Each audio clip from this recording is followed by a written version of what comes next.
Hey guys! Hey guys! We're back with another sci-fi review. Tonight we're reviewing the sci-fi original series, The Expanse, Season 1, Episode 7, titled Windmills. If you haven't seen it yet and you want to avoid any spoilers, you're going to want to skip this video and come back later, because everything we say from this point forward is going to be a spoiler.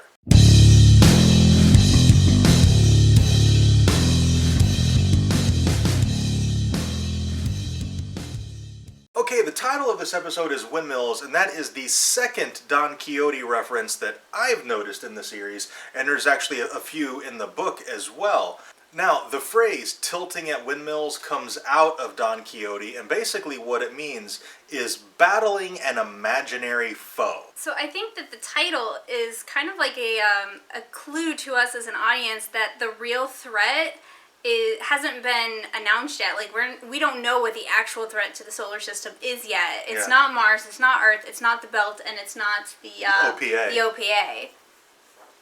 So I think there is this phantom menace, if you will. Sorry, but there is this ghost out there that we haven't seen yet, and it's kind of pulling the strings and orchestrating everything. Now, I read a few review blogs, and they were all pretty hard on this episode, but I really liked it. And one thing I thought this episode did extremely well was lay the framework and the setup for the final 3 episodes of Season 1.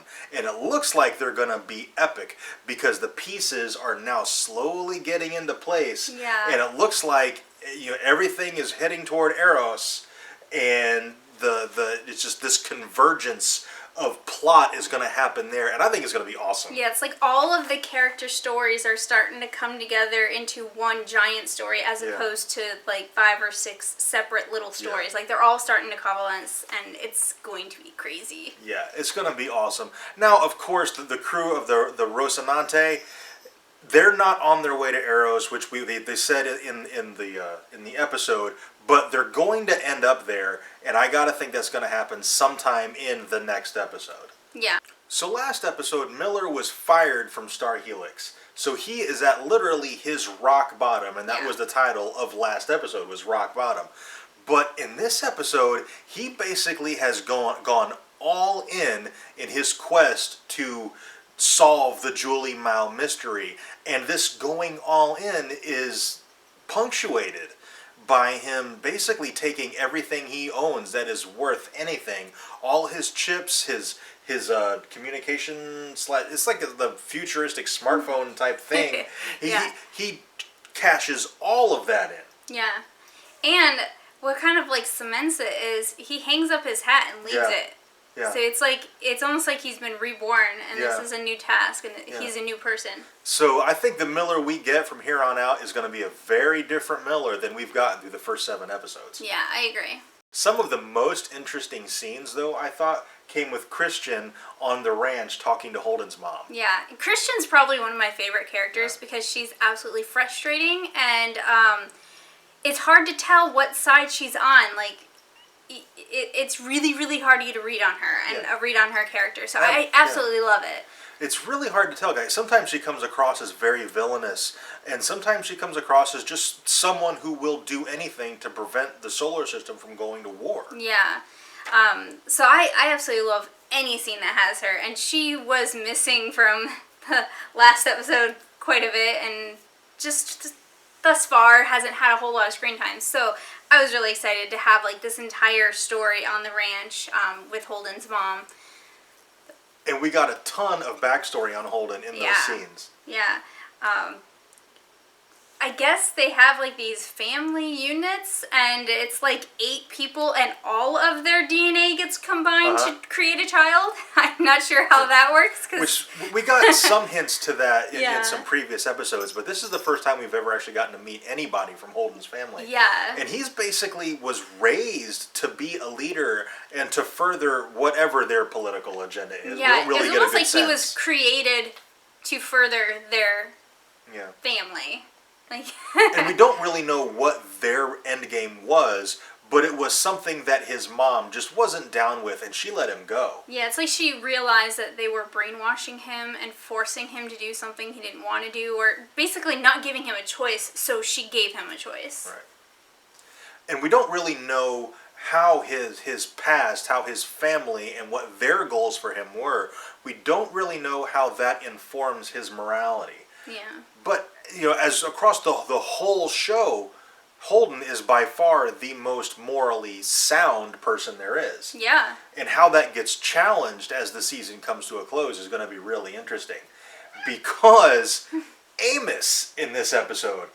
Amos last episode was one of my favorite parts of last episode, because he had that one scene with Alex where it seemed like he was, kind of coming into himself a little bit, kind of realizing that he has value or something. It felt like Amos had turned a corner last episode, but then at the end of it, he found out when Holden confessed that he had logged the distress call. And then Amos figured it out on his own that the reason Naomi didn't tell him is because he scares her. Yeah. That all the progress he made in that episode came to a crashing halt right there. Yeah.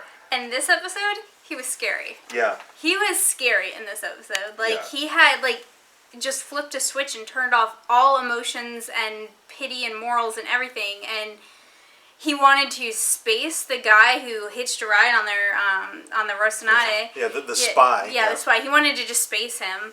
Right off the bat, whatever, we'll just space him. No morality whatsoever. And then when they were going to be boarded, he was set up and he was like, I'm just going to kill them when they come in. And then Holden had his gun to the back of Amos's head. Yeah. And that was an interesting situation because Holden, morally, that goes against everything he stands for. But that situation is going to come back around. Yeah. I think before the season's out, Holden is going to have to kill Amos. Yeah. Now, had they boarded, I don't know that Holden at this point would have shot Amos. Or at least not until he'd done his damage. I think if they had been boarded and they hadn't succeeded in, duping the Martian boarding party, I think Holden would have stood his ground with Amos there. Yeah, see, I wasn't so sure.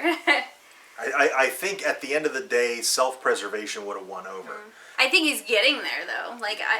I wasn't convinced in that scene that he was actually going to shoot Amos, but by the end of the episode, he felt more like, yeah, he might now.